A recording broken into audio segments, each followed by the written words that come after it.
বিসমিল্লাহির রহমানির রহিম। আলহামদুলিল্লাহি রাব্বিল আলামিন ওয়াস সালাতু ওয়াস সালামু আলা রাসূলিহিল কারীম ওয়া আলা আলিহি ওয়া সাহবিহি আজমাইন। আম্মা বাদ।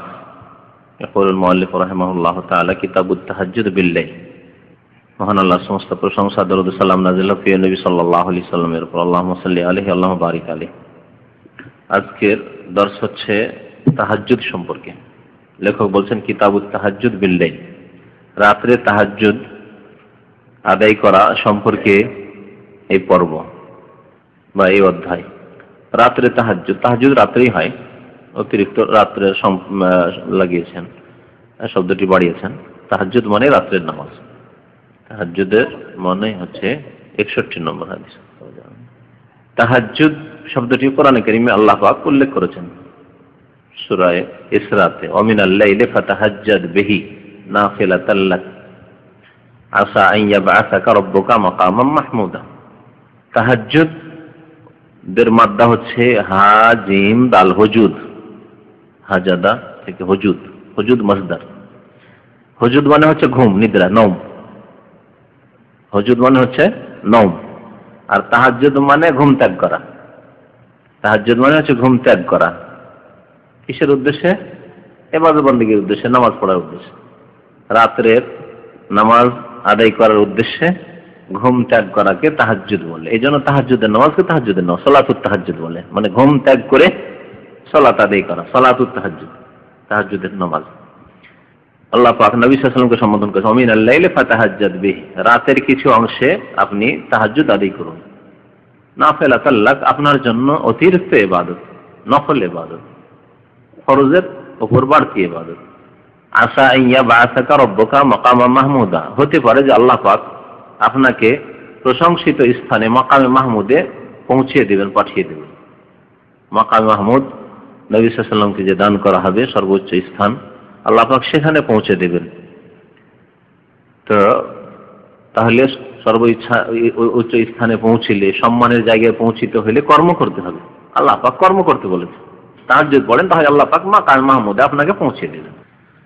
আব্দুল্লাহ বিন আমর ইবনুল আস রাদিয়াল্লাহু তাআলা আনহুমা বর্ণনা করছেন, বলছেন যে কালা লিন নবী সাল্লাল্লাহু আলাইহি ওয়াসাল্লাম, আমাকে নবী করিম সাল্লাল্লাহু আলাইহি ওয়াসাল্লাম বললেন, উপদেশ স্বরূপ বলেছিলেন। তাকে বারবার করে খুব বেশি ইবাদত, মানে সীমার বাইরে এত বেশি ইবাদত, যাতে ইবাদত মানে নামাজের ইবাদত আর রোজার ইবাদত, খুব বেশি বেশি নফলের, মানে পিড়াপিড়ি করে অনুমতি নিয়েছেন নফল রোজার, আর সারা রাত জেগে ইবাদত বন্দেগীর অনুমতি চেয়েছিলেন। নবী করিম সাল্লাল্লাহু আলাইহি ওয়াসাল্লাম বারবার বুঝিয়েছিলেন যে এত বেশি করিও না, হলে পরে তোমার শারীরিক দিক থেকে অসুবিধা হয়ে যাবে, স্বাস্থ্যের দিক থেকে অসুবিধা হয়ে যাবে। আর তাই হয়েছিল শেষ জামানে, চোখ অন্ধ হয়ে গেছিল, অত্যন্ত ক্ষীণ হয়ে গেছিলেন। এই নয় যে 1 ঘন্টা 2 ঘন্টা তাহাজ্জুদ পড়ায়, আর এই নয় যে মাসে 2, 3, 5টা রোজা রাখায়। ওনাকে বলা হয়েছিল যে তুমি রোজা রাখলে মাসে 3টা রাখো, বলছে না আরো বেশি রাখো। ঠিক আছে, আর একটু বেশি রাখো। শেষ পর্যন্ত বলা হলো যে ঠিক আছে, একদিন রাখো, একদিন ছাড়ো। দাউদ আলাইহিস সালামের রোজা, কারণ সুমাইয়ামান ও ইফতারিয়ামান, 6 মাস রোজা, 6 মাস তাহলে ইফতার করলে এইরকম করো, এর বেশি করিও না। আর এর ক্ষেত্রে ইবাদত বন্দেগীর ক্ষেত্রেও বলা হয়েছিল যে 1/3 করো রাত্রে তাহাজ্জুদের ইবাদত।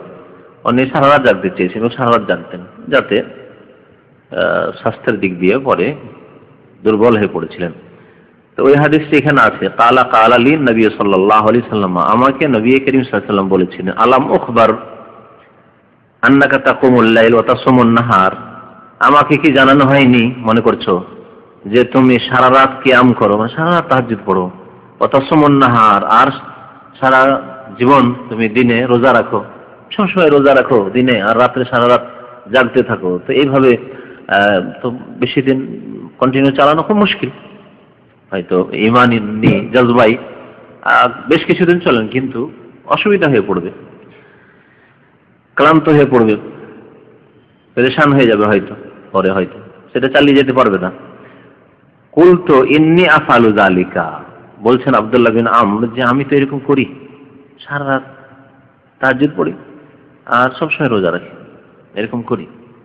কাল নবী সাল্লাল্লাহু আলাইহি ওয়াসাল্লাম আবার সতর্ক করলেন, ফাইন্নাকা ইযা ফাআলতা যালিকা, নিশ্চয় তুমি যদি এইরকমটা করো, মানে এভাবে সারা দিন রোজা মানে সব দিনই রোজা, আর সারা রাত যদি তাহাজ্জুদ পড়তে থাকো সবসময়, হাজামাত আইনুকা, তাহলে তোমার চোখ বসে যাবে, মানে দৃষ্টিশক্তি হ্রাস পেয়ে যাবে। হাজামা মানে বসে যাওয়া, আরাত আউযাফা বাসারা, দৃষ্টিশক্তি দুর্বল হয়ে পড়া, চোখ বসে যাওয়া।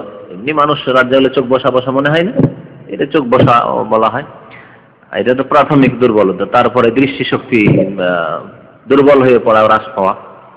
ওয়া নাফিহাত নাফসুকা, এবং তোমার স্বাস্থ্যের ক্ষতি হবে। নাফাহাত মানে হচ্ছে ক্লান্ত হয়ে পড়া, তোমার শরীর ক্লান্ত হয়ে পড়বে, ক্লান্ত পরিশ্রান্ত হয়, এমন ক্লান্ত হয়ে যায় একেবারে অচল অবস্থা আর কি। তো এইরকম হয়ে যাবে। নাফসুকা মানে ব্যক্তি হয় অনেক সময়, নফস মানে শরীর হইতে পারে, বিভিন্ন অর্থে নফস। নফস অনেক সময় আত্মার অর্থে হয়, কিন্তু এখানে নফস মানে হচ্ছে শরীর। শরীর স্বাস্থ্য তোমার অত্যন্ত ক্ষীণ হয়ে পড়বে, ক্লান্ত পরিশ্রান্ত হয়ে ক্ষীণ হয়ে পড়বে। শরীরে যদি হাড়ের সাথে চামড়া না থাকে, কি বলে, হাড়ের সাথে গোস্ত না থাকে, তাহলে কি অবস্থা? ক্ষীণ হয়ে যাও। ওয়া ইন্না লিনাফসিকা আলাইকা হাক্কান, তারপরে তাকে উপদেশ দিলেন যে দেখো তোমার শরীরের, তোমার এখানে নফস মানে শরীর, তোমার জানের, আমরা নিজের ভাষা বলি, তোমার জানের একটা তোমার হক আছে। নফস মানে জান, প্রাণ, তারপরে শরীর ইত্যাদি হতে পারে। ওয়া ইন্না লিনাফসিকা আলাইকা হাক্কান, এবং তোমার ওপর তোমার শরীরের হক রয়েছে, প্রাপ্য আছে। শরীরের প্রাপ্য হচ্ছে যে শরীরের যে চাহিদা আছে, সেই চাহিদাটা পূরণ করা। সেই চাহিদার মধ্যে ঘুম আছে, শরীরের চাহিদা ঘুমাতে চায়, শরীর চাহিদা খেতে চায়, শরীরের চাহিদা প্রয়োজন মোতাবেক পানি পান করতে চায়, শরীরের চাহিদা যে আরাম বিশ্রাম করতে চায় ইত্যাদি। ওয়ালে আহলিকা আলাইকা হাক্কান, এবং তোমার পরিবারের তোমার উপর হক আছে, প্রাপ্য আছে। সারা রাত তুমি তাহাজ্জুদে দাঁড়িয়ে থাকবে, তাহলে তোমার স্ত্রীর হক নষ্ট করবে, পরিবারের হক নষ্ট করবে, তোমার আহলের যে হক তাহলে নষ্ট করলে। রাত্রে সারা রাত নামাজ পড়ে থাকলে, আর দিনে রোজা, রোজার অবস্থা স্ত্রীর কাছে যাওয়া যায় না, আর রাত্রে তাহাজ্জুদে আছে, যাবেন কোন স্ত্রীর কাছে? ফাসুম, সুতরাং তুমি রোজাও রাখো, ও আফতের, এবং রোজা ছাড়ো, মাঝে মাঝে রোজা ছাড়ো। ও কুম, কিয়ামও করো, তাহাজ্জুদ পড়ো, ও নাম, এবং ঘুমাও, রাতের কিছু অংশ তাহাজ্জুদ পড়ো আর কিছু অংশ ঘুমাও। নবী করিম সাল্লাল্লাহু আলাইহি ওয়াসাল্লামকে সমস্ত মানুষের চাইতে অনেক বেশি শক্তি দেওয়া হয়েছিল, তবু আল্লাহ পাক রব্বুল আলামিন তাকে পুরো রাতের তাহাজ্জুদের কথা বলেননি। বলেছে আইয়ুহাল মুযাম্মিলু কুমিল লাইলা ইল্লা কালিলা নিসফাহু আও ইনকুস মিনহু কালিলা আও জিদ আলাইহি। তিনটি অপশন মানে ইখতিয়ার, চয়েস দিয়েছিলেন। তিন রকমের এক রকম তাহাজ্জুদ পড়ো, আল্লাহ পাক বলেছেন ইয়া আইয়ুহাল মুযাম্মিল, হে চাদর আবৃত বা চাদর পরিধানকারী, মুযাম্মিল মুতাজাম্মালা মানে হচ্ছে চাদর পরা অথবা কম্বল পরা। কুমিল লাইলা ইল্লা কালিলা, মুযাম্মিল কেন বলা হয়েছে? ওই সময় হয়তো ঠান্ডা লাগছিল বা শরীর অসুস্থ ছিল, তিনি কম্বল জড়িয়েছিলেন।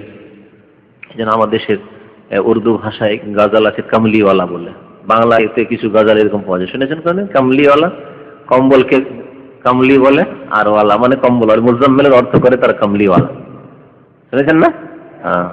জি। তো যাই হোক, ইয়া আইয়ুহাল মুযাম্মিল কুমিল লাইলা, রাতের কিয়াম করো, ইল্লা কালিলা, তবে অল্প সময় আরাম করো। এর ব্যাখ্যা অল্প সময় আরাম করতে হবে, আর কিয়াম করো এর ব্যাখ্যা কি? আল্লাহই ব্যাখ্যা করছে। নিসফাহু মানে নিসফুল লাইল, রাতের অর্ধেক অংশ কিয়াম করো, তাহাজ্জুদ পড়ো। আও ইনকুস মিনহু কালিলা, অথবা এর চাইতে কম পড়ো, মানে অর্ধেকের কম কত? হাদিসে বলা হয়েছে সুলুস, 3 ভাগের 1 ভাগ করো।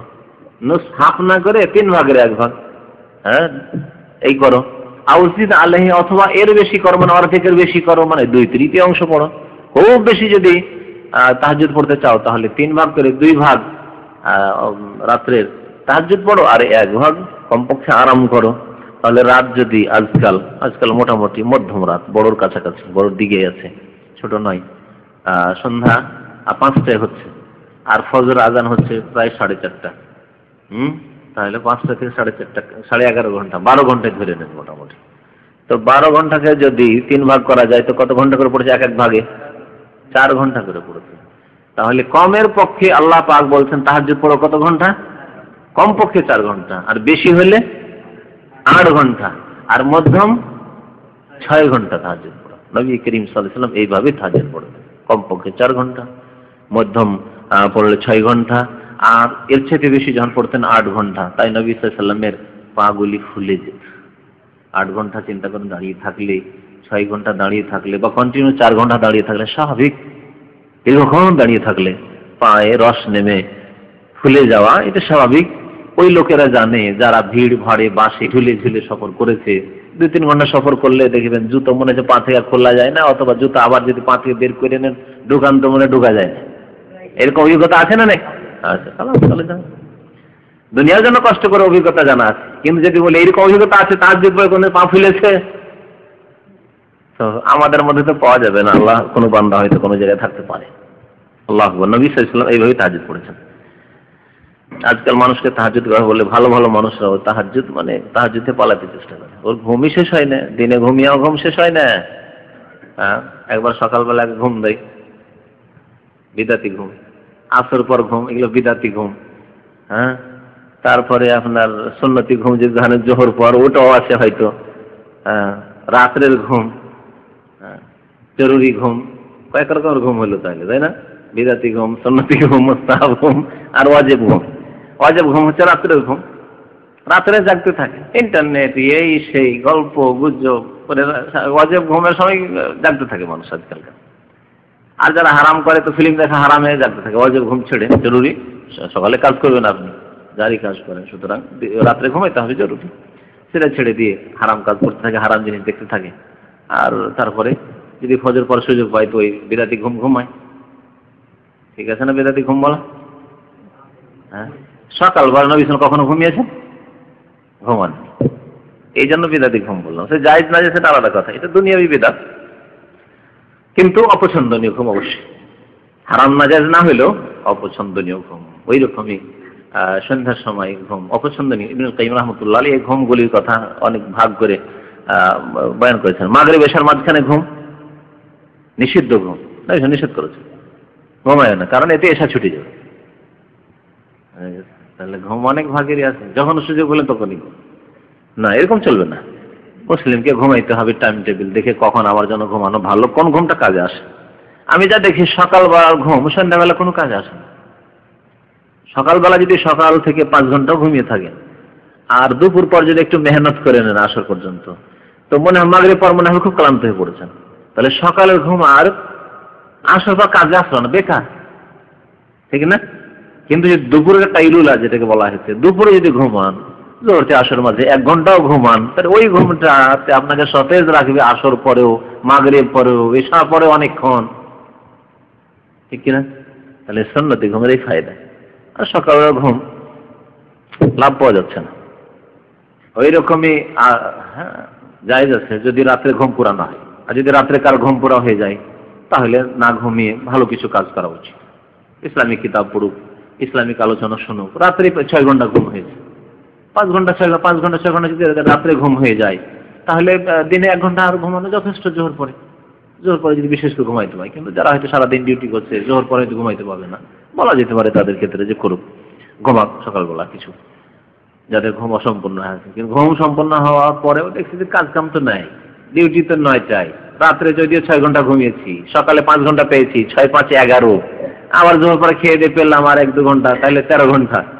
এইরকম যদি ঘুম ঘুমায় তাহলে তো বেকার হয়ে যাবে, শরীর স্বাস্থ্য কুড়া হয়ে যাবে, কুড়া বুঝেন, অকেজ হয়ে যাবে। তো সাহাবায়ে কেরামরা এইরকম ইবাদতবন্দি করতেন। আজকাল আধা ঘন্টা কাউকে তাহাজ্জুদ পড়তে বলা হইলে লোক পাওয়া যায় না, যে কেউ তাহাজ্জুদ পড়তে উৎসাহী হবে, উঠবে, এইরকম লোক পাওয়া যায় না, আল্লাহর বান্দা পাওয়া যায় না। আধা ঘন্টার অভ্যাস করেন, 2 রাকাতে যদি 5 মিনিট করে আগে না, 5 মিনিট লাগতে বেশি হয়ে যায়, 5 8 40 মিনিট হয়ে যায়, তাই না? আরো কমিয়ে দেন 4 মিনিট, 4 8 32, ঠিক আছে। তো এইরকম যদি কমপক্ষে শুরু করেন আপাতত, তবু তো ধীরে ধীরে বাড়তে পারে। আধা ঘন্টা 40 মিনিট, 1 ঘন্টা যথেষ্ট। এইরকম চেষ্টা করা উচিত। যারা বেশি ঘুমাচ্ছে তারাও বেঁচে আছে, যারা কম ঘুমিয়েছে বা কম ঘুমাচ্ছে তারাও বেঁচে আছে, বরং তারা হয়তো অনেক স্বাস্থ্যবান হয়ে আছে ওদের চাইতে যারা বেশি বেশি ঘুমিয়ে পেট বড় করে। তো এই হাদিস ইমাম বুখারী রাহমাতুল্লাহি আলাইহি কি বাবু তাহাজ্জুদ বিল্লাইল, রাত্রে তাহাজ্জুদ পড়া সম্পর্কে এই অধ্যায়ে নিয়ে এসেছেন। আর তাহাজ্জুদের সম্পর্কে যে হাদিস, আব্দুল্লাহ বিন আমর ইবনে আস যে তাহাজ্জুদ পড়তেন, খুব বেশি সময় লাগিয়ে, মানে সারা রাত জাগতেন, নবী সাল্লাল্লাহু আলাইহি ওয়াসাল্লাম সেটাকে সুন্নতের এতে নিয়েছেন, যাতে করে শরীরের খেয়াল থাকে, পরিবারের খেয়াল থাকে। তারপরে রাতের কিছু অংশ হতে পারে মেহমান, তার সাথে বসে কিছু কথা বলার প্রয়োজন হয়। যদি এশা পরে গল্প করা, দুনিয়ার কোনো গল্প করা অপছন্দ নেই। এশা পরে দুনিয়ার গল্প করা, পার্থিব গল্প গুজব করা অপছন্দনীয় একটি হাদিসে বলা হয়েছে। এশার আগে ঘুমানো অপছন্দনীয়, নবী সাল্লাল্লাহু আলাইহি ওয়াসাল্লাম কানা ইয়াকরাহু, মানে নিষিদ্ধ। নবী সাল্লাল্লাহু যেটাকে ঘৃণা করতেন সেটা নিষিদ্ধ। বিভিন্ন স্তর আছে। আপনি ঘুমাবেন না, কারণ এশা জামাত ছুটে যেতে পারে। অথবা এমন হইতে পারে যে রাতে 11টা 12টা হয়ে গেল, আপনার নামাজের সময় চলে গেল, এটা হইতে পারে অনেক সময়, জাগাবার লোক না থাকে। ওই রকম এশা পরে গল্প গুজব করতে থাকলে সময় চলে যাবে, তারপরে ফজরে উঠতে অসুবিধা হইতে পারে। সেজন্য এশা পরে গল্প গুজব করতে নিষেধ করা হয়েছে। ইমাম বুখারী রাহমাতুল্লাহ আলাইহি একটি অধ্যায় কাম করেছেন যে যদি দিনই আলোচনা হয়, দিনের কথা হয়, সেই জমানার কথা, সেই জমানায় মানুষ দুনিয়ার কাজ করতো না এশা পরে। এই জমানায় 20-30 বছর আগে এশা পরে গ্রাম অঞ্চলে কোনো কাজ কাম থাকতো, যা কাজ কাম হওয়ার দিনে হয়ে গেছে, এশার নামাজের আগে খাওয়া দাওয়া হয়ে গেছে, আর খুব বেশি লেট হলে এশার পরে সাথে খেয়ে দে, তারপর আর কোনো কাজ নেই। এই টাউন বাজারে আজকাল ফিল্ম, আর বাসায় বাড়িতে টিভি, আর এইসব হারাম কিছু আসার কারণে শুরু হয়েছে রাত জাগরণ। তবে যেমন সৌদি আরবের প্রবাসীদের অবস্থা, এখানে রাত্রে অনেক সময় ডিউটি, আমাদের যেমন রাত 10টা পর্যন্ত, 11টা পর্যন্ত অনেকে ডিউটি, দোকানে তো 11টা 12টা পর্যন্ত ডিউটি, তাদের জন্য যেহেতু ডিউটি করা ফরজ, সেজন্য তাদের জন্য কোনো অসুবিধা নেই। এইরকমই দিনের কথা যারা শুনছে, দিন শিখা অনেকের জন্য ফরজ, অনেকের জন্য মুস্তাহাব, অনেকের জন্য, অধিকাংশ সাধারণ মানুষের জন্য দিন শিখা ফরজ। কারণ আপনার দিনের সবগুলি মাসলা তো দূরের কথা, অধিকাংশ মাসলাও জানা হয়নি, হয়তো অর্ধেক মাসলা মাসাইল জানা হয়নি, সেজন্য আপনাদের মতো লোকদের জন্য দিন শিখা ফরজ, দিন শিখা ফরজ। কিন্তু যদি সে দিন সম্পর্কে যথেষ্ট জানে, জ্ঞান আছে, তাহলে সে সময় যদি অন্য সময় দিন শিখার ক্ষেত্রে লাগায়, আর রাতের অংশে যদি কম লাগায়, তো কোনো দোষ নেই তার জন্য। যাই হোক, দিনের কথা আলোচনা করা, দিনের কথা শোনানো, এগুলি এসব পরে ঠিক আছে। বাকি কথা হলো দুনিয়ার জন্য না জাগায় উচিত, যদি আপনার কাজ কাম বাধ্য না করে, মানে ডিউটিতে আপনি বাধ্য না হন। তারপরের হাদিস নিয়ে আসা হয়েছে ইস্তিখারার হাদিস। ইমাম বুখারী রাহমাতুল্লাহ আলাইহি তাহাজ্জুদের পর্বে ইস্তিখারার হাদিস নিয়ে এসেছেন, এবং তাতে একটি অধ্যায় নিয়ে এসেছেন বাবু মাজা ফি তাতাওয়ুই মাসনা মাসনা। এই অধ্যায় হচ্ছে নফল নামাজ 2-2 রাকাত বা সুন্নত নামাজ 2-2 রাকাত করে পড়া সম্পর্কে। সাহাবায়ে কেরামদের আমলে সুন্নত নামাজ সাধারণত 2-2 রাকাত করে পড়া হতো। যদি বিশেষ ক্ষেত্রে কোনো সুন্নত 4 রাকাত একসাথে এক সালামে পড়া জায়েজ আছে বা প্রমাণিত আছে, কিন্তু উত্তম হচ্ছে আমভাবে যে কোনো নফল নামাজ, যে কোনো সুন্নাত নামাজ 2-2 করে পড়া। আর বিশেষ করে যদি রাতের নামাজ হয়, বিশেষ করে যদি রাতের নামাজ হয়, কারণ কি হাদিস সালাতুল লাইলি মাসনা মাসনা, রাতের নামাজ 2-2 রাকাত করে, রাতের নামাজ 2-2 রাকাত করে, 2 রাকাত পড়েন সালাম ফিরেন, 2 রাকাত পড়েন সালাম ফিরেন। তো এই ইস্তিখারার হাদিস নিয়ে এসে, যেহেতু ইস্তিখারায় 2 রাকাত নামাজের কথা আছে, ইমাম বুখারী প্রমাণ করতে চাইছেন যে সুন্নত নামাজ, নফল নামাজ 2-2 রাকাত করে, ইস্তিখারা নামাজ সুন্নত 2 রাকাত করে পড়া। ইস্তিখারা দিনেও করা যেতে পারে। তো ইমাম বুখারী রাহমাতুল্লাহ আলাইহি রাতের নামাজের অধ্যায় নিয়ে এসেছেন, এতে এতটুকু হয়তো তিনি বলতে চাইছেন যে রাতে নির্জনতা থাকে, রাতে মানুষের খুশু খুজু আন্তরিকতা আসে, রাতে বেশি করে ডাকতে পারে, যেটা হয়তো দিনের আলোতে, দিনের কর্মব্যস্ততায় হয় না হয়তো। সেজন্য রাত্রে কেউ যদি ইস্তেখারা করে তো ভালো কথা। উম্মে সালমা রাদিয়াল্লাহু তাআলা আনহাকে যখন পয়গাম দিয়েছেন নবী করিম সাল্লাল্লাহু আলাইহি সাল্লাম, তো তিনি যোহরের নামাজের পরে ইস্তেখারা করেছিলেন, কারণ এখনই তাড়াতাড়ি জবাব দিতে হবে, বিয়ে করবো না করবো না, পয়গাম এসেছে, প্রস্তাব এসেছে। এইরকম যদি হয় যে এখন হঠাৎ করে একটা সিদ্ধান্ত নিতে হবে করবো কি করবো না, তাহলে তাড়াতাড়ি 2 রাকাত নামাজ পড়ে ইস্তেখারা করেন, দিনে হোক, সকালে হোক, বিকেলে হোক, যে কোনো সময়। আর যদি রাত্রে কেউ করে তো ভালো। তবে ইস্তেখারা সম্পর্কে স্বপ্ন দেখা এবং স্বপ্ন দেখার ইন্তজার করা, বারবার নামাজ পড়ে যে সেই স্বপ্ন কিছু দেখতে হবে, এই হাদিস সহিহ নয়, এই হাদিস হচ্ছে জাল, সহিহ না। হ্যাঁ, ইবনে সুন্নির কিতাব, ইবনে সুন্নি ইমাম নাসাইর ছাত্র, ইমাম নাসাইর ছাত্র ইবনে সুন্নি, তার একটি কিতাব আছে আমালুল ইয়াউমি ওয়াল লাইলা কিতাবের নাম, ওই কিতাবে হাদিস এই উল্লেখ করা হয়েছে স্বপ্ন দেখার। তো এর উপরে আস্থা করবেন না, স্বপ্ন দেখবো আর জানবো তাহলে করবো, এর উপরে আস্থা করবেন না। এর উপর আস্থা করা মানে জাল হাদিস হিসেবে আমল করা। কিন্তু কোন মানুষ ইস্তেখারা করলো, ইস্তেখারা মানে কল্যাণ তলব করা, খায়ের কামনা করা, আল্লাহর কাছে খায়ের কামনা করলো, একাধিকবার করতে পারে, একবার যথেষ্ট, কিন্তু একাধিকবার বারবার কয়েকদিন করতে পারে। আর তারপরে যদি কেউ স্বপ্নে দেখে নাই, দেখে নিল কোনো কথা, কিন্তু স্বপ্নে দেখতেই হবে, আর না হইলে আমি কাজ শুরু করবো না, না, এটা বিদাতের পর্যায়ে চলে যাবে। আর এই বিদাতি ধারণা আছে। কল্যাণ কামনা করে আল্লাহ পাকের কাছে ইস্তেখারা করে, আল্লাহ তোমার কাছে কল্যাণ কামনা করি, কাজটি যদি ভালো হয় তৌফিক দাও, আর যদি এতে সার থাকে তাহলে ফাসরিফু আননি ওয়াসরিফনি আনহু, আমাকে ওর থেকে ফিরিয়ে দাও, আর এই কাজকে আমার থেকে ফিরিয়ে দাও। ওয়াকদুর লিল খায়রি হাইসু কানা, যেখানে আছে কল্যাণ আছে সেটা আমার ভাগ্যে জুটিয়ে দাও, তোমার জেনে, এবং তাতে আমাকে সন্তুষ্ট রাখো। এই ইস্তেখারা এইভাবে করবেন। ইস্তেখারা ফরজ কাজের ক্ষেত্রে করবেন, না সুন্নত কাজের ক্ষেত্রে, না জায়েজ কাজের ক্ষেত্রে, না হারাম কাজের ক্ষেত্রে? কাজ অনেকগুলি, তাই না? ফরজ কাজ, সুন্নত কাজ, ইস্তেখারা করবেন না করবেন না? হ্যাঁ, ফরজ কাজ ইস্তেখারা করবেন। জোহরের নামাজ পড়তে যাবেন, ইস্তেখারা করে দেখি পড়ব না, চলবে নাকি? হ্যাঁ, এই বছর হজ করবেন, হজ ফরজে আছে, আচ্ছা হজ করবো কি করবো না, ইস্তেখারা করে দিয়ে করবেন না। টাকা হয়েছে, এই বছর হজ ফরজে আছে, হজ করতে যেতে হবে, ইস্তেখারা নেই, আল্লাহর হুকুম। পয়সা হয়েছে, হজ করতে হবে। সুন্নাত, কোন সুন্নাত কাজ, আমার জীবন আমি বিয়ে করবো না, বিনা বিবাহিত থাকবো, ইবনে তাইমিয়ার মতো, ইস্তেখারা চলবে? চলবে? এখানে চিন্তায় পড়ে গেছেন কিন্তু। হ্যাঁ হ্যাঁ, না না, মাফি দুই রকম। একটা হচ্ছে আমি আমার লাইফে বিয়ে করব না করব না, এর ইস্তেখারা করা, এটার হুকুম একটা। আর একটা হচ্ছে যে মাহমুদের বংশে ওর মামাতো বোন আছে, আমি বিয়ে করব না করব না। হ্যাঁ, দুটো মাসলায় পার্থক্য আছে। কেন মাহমুদের বংশেও বিয়ে করা যায়, আর তরিকের বংশেও বিয়ে করা যায়, হেলালের বংশে বিয়ে করা যায়। মুস্তাহাব নয় যে এর বংশে মুস্তাহাব, এর বংশে সুন্নাত না, যে কোনো যায়, যে কোনো মুসলিম পরিবারে বিয়ে করা যায়, ঠিক না? তাহলে এই ক্ষেত্রে জায়েজ কাজে ইস্তেখারা আছে। কিন্তু আমি আমার জীবনে বিয়ে করব না, অথচ সাবালক মানুষ, বিয়ের খরচ আমার কাছে আছে, মোহর দেওয়ার পয়সা আছে, আমার হিম্মত আছে, আমি কাজ করে খাওয়াইতে পারবো, তারপরে আবার ইস্তেখারা বিয়ে করব না আল্লাহ, বিয়ে সুন্নাত তো মুআক্কাদা কমপক্ষে। আর অনেক ক্ষেত্রে ওয়াজিব, যার গুনাহ হচ্ছে বা গুনাহ হওয়ার সম্ভাবনা আছে, যৌন চাহিদা বেড়ে আছে, ওয়াজিব বিয়ে করা, ফরজ বিয়ে করা, গুনাহ থেকে বাঁচতে পারছে না, হস্তমৈথুন হয়ে যাচ্ছে। অনেক যুবকের আছেন এবং অনেক যুবকের দুর্বলতা আছে, সুতরাং মাসলা আরো স্পষ্ট ভাষায় বলতে হয়।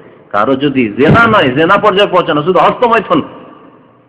আর আমার কাছে পার্সোনাল অনেকেই এরকম, অনেকে বলে না একটু পার্সোনাল প্রশ্ন আছে, তো আপনি একটু চলে যান, শুনেছেন আমার অফিসে বসে থাকলে, তো অনেকে এরকম প্রশ্ন আসে। তো যেখানে হস্তমৈথুন হয়ে যাচ্ছে, তার হস্তমৈথুন থেকে বাঁচা ফরজ না ফরজ নয়? যখন ফরজ, হস্তমৈথুন থেকে বাঁচার রাস্তা হচ্ছে বিয়ে করা। স্ত্রী থাকলে হস্তমৈথুন হবে না, সুতরাং বিয়ে করা গুনাহ থেকে বাঁচা ফরজ, আর গুনাহ থেকে বাঁচার পথ হচ্ছে বিবাহ, স্ত্রীর কাছে রাখা, সুতরাং বিবাহ করা ফরজ। দেশে যেতে চাইছেন, এক্সিট যাবেন না ইস্তেখারা করবেন না করবেন না? করা যাবে, কারণ এখানে থাকাও জায়েজ আর দেশে থাকাও জায়েজ। তাহলে এক কথায় ইস্তেখারা জায়েজ কাজে, হারাম কাজে ইস্তেখারা। হ্যাঁ, আমার বাসার উপর ডিশ লাগাবো না চলবে? হ্যাঁ, আমি দাড়ি কাটবো না, হ্যাঁ, আমি সিগারেট ছাড়বো না, ইস্তেখারা। আল্লাহ সিগারেট যদি কল্যাণ থাকে তো সিগারেট রাখো, আর যদি সিগারেটে মঙ্গল না থাকে তাহলে চলবে? হারাম। ওর ইস্তেখারা হচ্ছে খায়ের তলব করা হচ্ছে, তুমি হারাম থেকে বাঁচো, ছেড়ে দাও। সুতরাং শুধু জায়েজ কাজে ইস্তেখারা। ব্যবসা বাণিজ্যের ক্ষেত্রে ইস্তেখারা, ব্যবসা যে কোনো হালাল ব্যবসা করা যেতে পারে, কিন্তু ইদানিং দেখছেন যে মোবাইল ব্যবসা তো ভালোই চলছে, তারপর আমি চালাতে পারবো কি পারবো না, ইস্তেখারা করবে, ঠিক না? করবেন না ইস্তেখারা করবেন।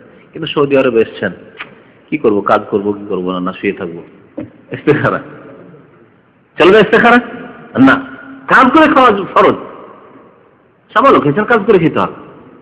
সুতরাং আমি কাজ করবো না, ঘুমিয়ে থাকবো, এটা চলবে না। এসছেন কাজ করেন, চাকরি করবো না ব্যবসা করবো, হ্যাঁ এটাও যায় ওটাও যায়, এখানে ইস্তেখারা আছে। বুঝতে পেরেছেন? ইস্তেখারার বিষয়টিকে এইভাবে বুঝে নিলে ইস্তেখারাতে আর কোনো মানে সংশয় থাকবে না, স্পষ্ট। জাবের বিন আব্দুল্লাহ রাদিয়াল্লাহু তাআলা আনহুমা, ছেলে বাবা দুজনই সাহাবী, ওখানে আব্দুল্লাহ বিন আমর রাদিয়াল্লাহু তাআলা দুজনই সাহাবী, বলছেন কানা রাসূলুল্লাহ সাল্লাল্লাহু আলাইহি ওয়াসাল্লাম ইউআল্লিমুনাল ইস্তিখারাতা ফিল উমুরি কুল্লিহা, আমাদেরকে রাসূলুল্লাহ সাল্লাল্লাহু আলাইহি ওয়াসাল্লাম আমাদের সমস্ত কাজে ইস্তিখারা শেখাতেন। সমস্ত কাজে মানে সমস্ত জায়েজ কাজ, সমস্ত কাজে মানে এখানে সমস্ত জায়েজ কাজে, যার জন্য কল্যাণ তলব করা হয় যে আল্লাহ কল্যাণ হবে কি হবে না এতে, কিন্তু যেখানে করণীয় করতে হবে, ফরজ ওয়াজিব সুন্নাত করতে হবে, যেখানে বর্জনীয় হারাম না যায় ছাড়তে হবে, ওইগুলো এই ওমর থেকে উদ্দেশ্য করানি। ওমর মানে এখানে ওমর আল মুবাহা, মুবাহ জায়েজ কাজে আমাদেরকে নবী সাল্লাল্লাহু আলাইহি ওয়াসাল্লাম ইস্তিখারা শিখাতেন। কত গুরুত্ব দিয়ে, কামা ইউআল্লিমুনা সূরাতা মিনাল কোরআন, যেমন কোরআনে কারীমের সূরা আমাদেরকে শেখাতেন ওইভাবে, তাহলে ইস্তিখারার দোয়া ওইভাবে মুখস্থ করাতেন নবী সাল্লাল্লাহু আলাইহি ওয়াসাল্লাম। সাহাবায়ে কেরাম যেইভাবে সূরা ইখলাস, নাস, ফালাক, ফিল, কুরাইশ, অন্যান্য কোরআনের সূরা আয়াত মুখস্থ করেছেন গুরুত্ব দিয়ে। ইস্তিখারা সম্পর্কে আমাদের তাহলে অবহেলা আছে। ইস্তিখারার দোয়া অনেকে মুখস্থ রাখেন না, যদি হাত উঠাতে বলি তো লজ্জা পেয়ে যাবেন, এখন 10টা লোক বেরোবে না, তাই না?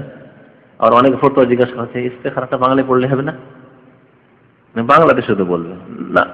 নামাজে যেহেতু এই সুন্নতি দোয়া এটি আত্তাহিয়াতের মতো, দুরুদ ইব্রাহিমের মতো, এটাকে আরবিতেই পড়তে হবে। হ্যাঁ, অতিরিক্ত আপনি এই দোয়া ছাড়াও আপনি আল্লাহর কাছে নামাজের বাইরে আল্লাহর কাছে দোয়া করেন, সেটা আলাদা কথা, কিন্তু ইস্তিখারার এই দোয়া আপনাকে মুখস্থ করতে হবে যদি ইস্তিখারা করতে চান। আর ইস্তিখারা কেন করবেন না? ইস্তিখারা করা আছে আপনার কল্যাণ আছে। এক তো নবী সাল্লাল্লাহু আলাইহি ওয়াসাল্লামের সুন্নাত পালন হলো, এটা হচ্ছে ঈমানি কল্যাণ, হ্যাঁ দ্বীনি কল্যাণ। আর দুনিয়াবি কল্যাণ হচ্ছে যে যেই ব্যক্তি ইস্তিখারা করবে সেই ব্যক্তি অনতপ্ত লজ্জিত হবে না। আশা করি আল্লাহ পাক তাতে খের করবে, বরকত দেবেন ইনশাআল্লাহ।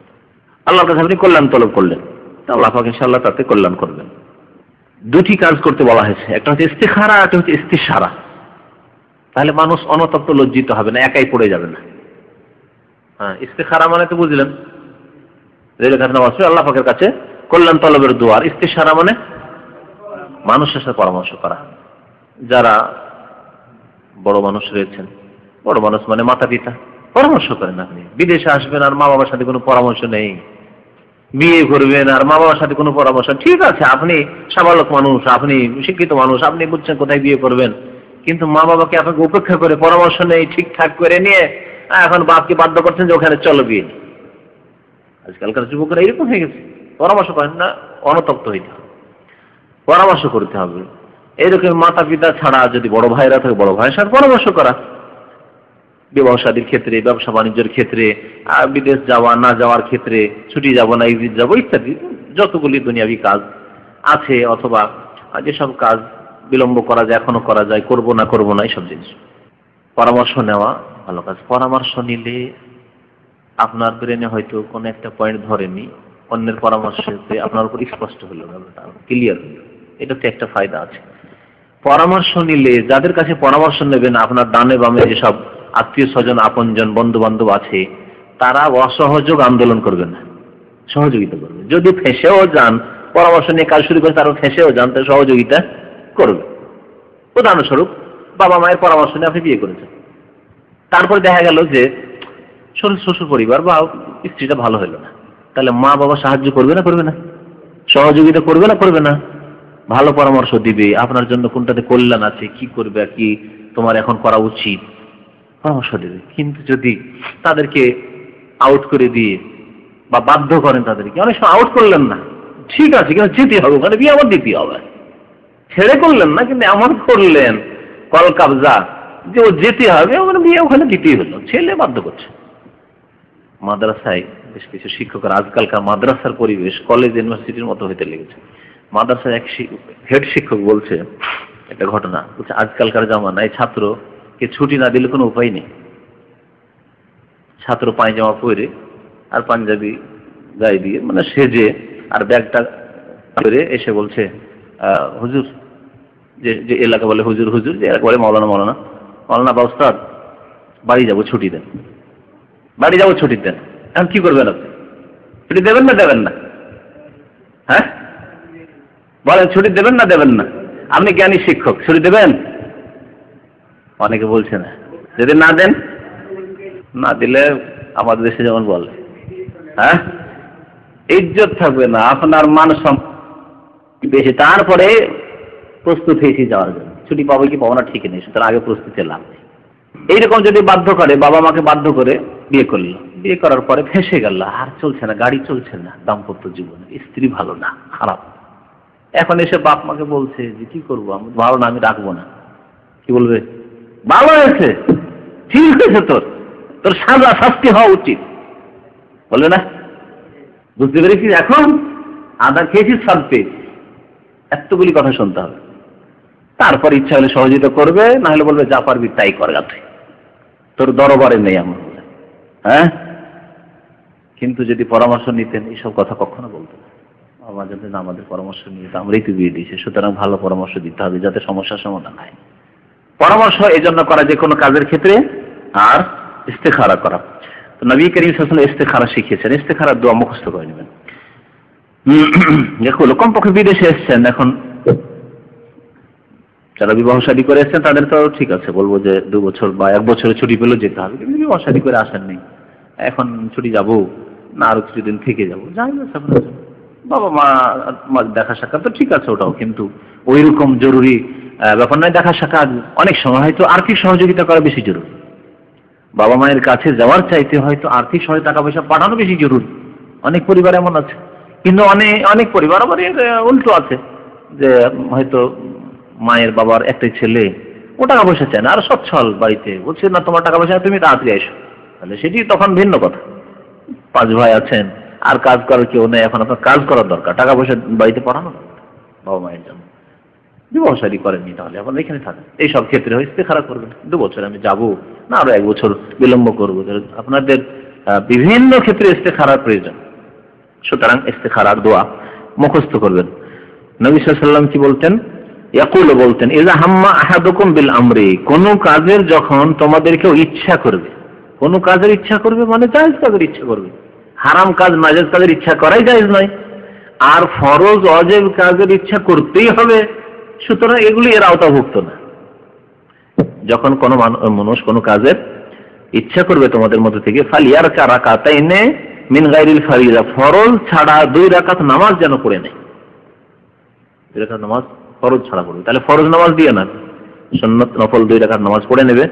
সুম্মা লিয়াকুল, অতঃপর বলবে, আল্লাহুম্মা ইন্নী আস্তাখিরুকা বিইলমিকা, হে আল্লাহ তোমার কাছে তোমার ইলমের যে গুণ আছে তার মাধ্যমে, আল্লাহর ইলমের গুণকে আপনি ওসিলার মাধ্যম বানান। আল্লাহর সিফাত দিয়ে দোয়া করা এই হাদিস দ্বারা প্রমাণিত। ওসিলা, জায়েজ ওসিলা সম্পর্কে বলি, জায়েজ ওসিলা কয়টি জানা আছে? 3টি। একটা হচ্ছে আল্লাহর নাম এবং গুণাবলীকে ওসিলা বানানো, এই হাদিস এটা প্রমাণিত। বেইলমিকা বেকুদরাতিকা, এই যে কুদরতকে, আল্লাহর কুদরতকে ওসিলা বানালেন, আল্লাহর ইলমকে ওসিলা বানালেন, বলেন না কান্তা আল্লামুল গুয়ুব, এগুলিকে ওসিলা বানালেন আল্লাহ পাকের গুণগুলি উল্লেখ করে। আর আরেকটি জায়েজ ওসিলা হচ্ছে বা সুন্নতি ওসিলা হচ্ছে নিজের ঈমান এবং আমল, ঈমান এবং নেক আমলকে মাধ্যম বানানো। রব্বানা ইন্নানা আমান্না ফাগফির লানা যুনুবানা, আল্লাহ ঈমান নিয়ে এসেছি আমরা, ঈমানকে মাধ্যম বানান, সুতরাং আমাদের গুনাহ মাফ করে দাও। আল্লাহ আমি 2 রাকাত নামাজ পড়লাম, 2 রাকাত নামাজ পড়ছিলাম, আল্লাহ তুমি আমার গুনাহ খাতমা বালা মুসিবত দূর করে দাও। আল্লাহ আমি ফকির মিসকিনকে 1000 টাকা দান করলাম, আল্লাহ তুমি আমার গুনাহ খাতমা মাফ করে দাও, বা আমার এই বালা মুসিবত বিপদ দূর করে আমার ছেলেকে ভালো করে দাও। তাহলে ছেলেকে ভালো করার জন্য আল্লাহ পাকের কাছে দরখাস্ত করছেন, আপনার 1000 টাকা দান করে, একটা খাসি মোরগ দান করে, গরিব মিসকিনকে খাওয়িয়ে, ইত্যাদি, একটা মসজিদ মাদ্রাসা বানিয়ে দিয়ে, ইত্যাদি সাদকা দান খেরাতে বালা মুসিবত দূর হয়। তাহলে ঈমান এবং নেক আমলকে ওসিলা বানানো। আর 3 নম্বর হচ্ছে কোন জীবিত ভালো মানুষের কাছে দোয়া চাওয়া, ভালো মানুষের কাছে, উপস্থিত সৎ ব্যক্তির কাছে দোয়া চাওয়া, মানে বলা যে আল্লাহ পাকের কাছে একটু দোয়া করে দেন, ও দৌলি আমার জন্য দোয়া করে দেন। এই না যে তার কাছে দোয়া করবেন, দোয়া করতে বলবেন যে আল্লাহ পাকের কাছে একটু দোয়া করেন, আমার জন্য একটু দোয়া। কিসের দোয়া? যার দোয়া বলবেন। বাবা মা ভালো মানুষ, নামাজি বাবা মা, আবার বাবা মায়ের দোয়া ছেলের হকে কবুল হয়, সুতরাং বাবা মায়ের কাছে দোয়া চাওয়া।